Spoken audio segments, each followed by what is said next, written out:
Self Syed Kashan Ali Hamdani. Welcome to my YouTube channel. आज हम exercise 3.3 का क्वेश्चन नंबर 8 करने जा रहे हैं। क्वेश्चन नंबर 8 है हमारे पास, what is the cosine of the angle which the vector this makes with the Y axis. हमने कोसाइन एंगल फाइंड आउट करना है जो ये वेक्टर वाई एक्सिस के साथ बनाता है। तो जब आपको पता है एक्सिस की बात की जाती है तो ये वेक्टर जब वाई एक्सिस पे बनाएगा, पहली बात तो ये है कि आपके पास सिर्फ वाई कंपोनेंट की वैल्यू होगी, बाकी दो कंपोनेंट जीरो होंगे। दो कंपोनेंट इसलिए कि देखें यहाँ पर square root of 2 I unit vector plus J unit vector है।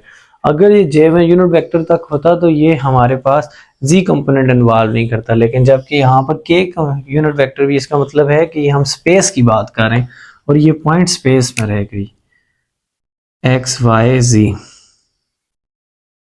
और ये कह रहा है कि आपके पास ये वेक्टर जो वाई एक्सिस के साथ, तो जब वाई एक्सिस पे कोई पॉइंट होता है तो उसमें बाकी आपके पास सिर्फ वही वाई कंपोनेंट की वैल्यू होगी, बाकी एक्स कंपोनेंट और उसमें वाई कंपोनेंट जी कंपोनेंट जीरो होंगे। तो हमें एक चीज ये पता चल गई कि अगर कि ये वेक्टर जो है वाई एक्सिस के साथ अगर एंगल बना रहा है कोसाइन का, तो उसके कंपोनेंट्स जो आपके पास होंगे तो उसमें आपके पास एक्स कंपोनेंट और जी कंपोनेंट जीरो होगा और जो वाई कंपोनेंट होगा वो 1 होगा। सॉल्यूशन, हम इस वेक्टर को कोई नाम दे देते हैं, लेट कर लेते हैं A vector is equal to square root of 2 I unit vector plus J unit vector plus K unit vector. अब ये वेक्टर वाई एक्सिस पे बना रहा है, तो वाई एक्सिस पे आपको पता है कि एक्स कंपोनेंट और जी कंपोनेंट जीरो होंगे, तो उसको नाम दे देते हैं बी वेक्टर का, और B vector is equal to सिर्फ और सिर्फ आपके पास वाई कंपोनेंट होगा और वो भी यूनिट वेक्टर होगा, तो B is equal to J unit vector where, साथ लिख लेते हैं where J is unit vector along the y-axis, along y-axis। और हमने अब ये एंगल फाइंड आउट करना है कि कौन सा एंगल बनता है कोसाइन का वहां पर। तो वी नो डेट हमने प्रीवियस लेक्चर्स में भी पढ़ा है ये बात कि cos theta is equal to A dot B, A B का dot product divided by A vector का मैग्नीट्यूड इनटू बी वेक्टर का मैग्नीट्यूड, इसको कहते हैं इक्वेशन नंबर 1। इससे हम cos थीटा वो एंगल पता चल जाएगा कि कौन सा एंगल बन रहा है वहां पर, तो हम इससे फार्मूले से डायरेक्टली फाइंड आउट कर सकते हैं। तो इस फार्मूले को फाइंड आउट करने के लिए सबसे पहले तो हमें डॉट प्रोडक्ट चाहिए और फिर ए और बी का अलग अलग से मैग्नीट्यूड चाहिए। तो सबसे पहले first we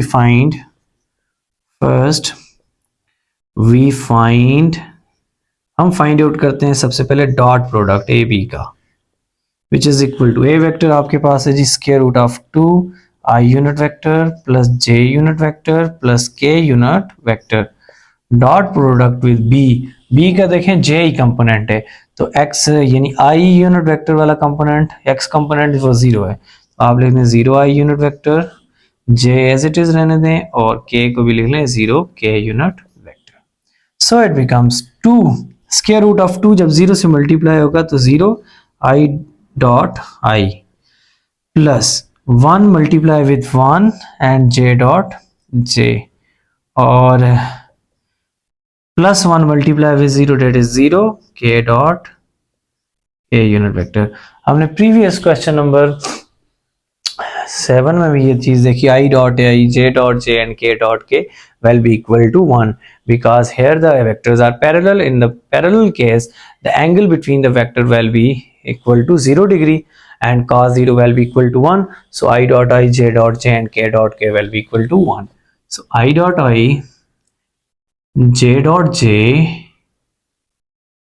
and k dot k is equal to 1 से यूज कर लें यहां पर, तो a dot b is equal to 0 से 1 को मल्टीप्लाई करें, 0 multiply with 1 plus 1 multiply with 1 and plus 0 multiply with 1.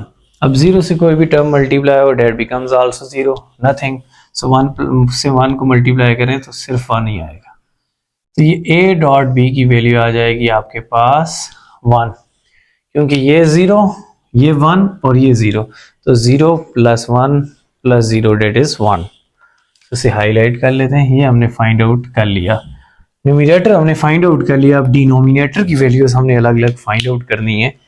तो हम नाउ फाइंड आउट करने जा रहे हैं magnitude of the vector a which is equal to square root of x component आपके पास देखें तो स्क्वायर रूट ऑफ 2 का होल स्क्वायर, y कंपोनेंट है देखें 1 का स्क्वायर और z कंपोनेंट भी 1 का स्क्वायर.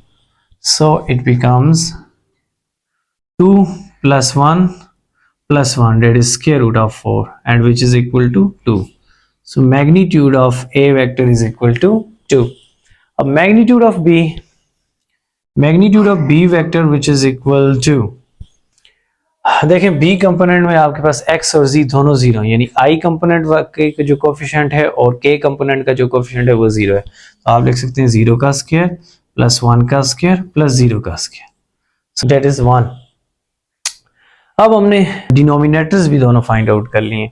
सिंपली इक्वेशन नंबर 1 में पुट कर लें. So equation number 1 implies that cos of theta is equal to a dot b that is 1 divided by magnitude of a that is 2 or magnitude of b that is 1. So cos theta is equal to 1 divided by 2. उसने cause of the angle कहा था find out करने का, तो cause of the angle जो है वो 1/2 है. अगर एंगल सिंपली फाइंड आउट करते तो आप यहाँ से कॉज इनवर्स अप्लाई करते हैं ऑन बोथ साइड, तो आपको theta is equal to cos inverse of 1/2 आ जाता और थीटा की वैल्यू 120 डिग्री आ जाती. तो हमने यही फाइंड आउट करना था. ये तो यहीं तक ही हम सॉल्व करेंगे कि कॉज थीटा की वैल्यू आपके पास आ जाती है 1/2. ये वो एंगल है जो आपके पास वाई एक्सिस के अलांग वो वेक्टर बनाएगा. So that is your result of question number 8. तो ये था हमारे पास आज का क्वेश्चन नंबर 8. इंशाल्लाह नेक्स्ट वीडियो में हम क्वेश्चन नंबर 9 और क्वेश्चन नंबर 10 करेंगे. इसका स्क्रीनशॉट ले लें.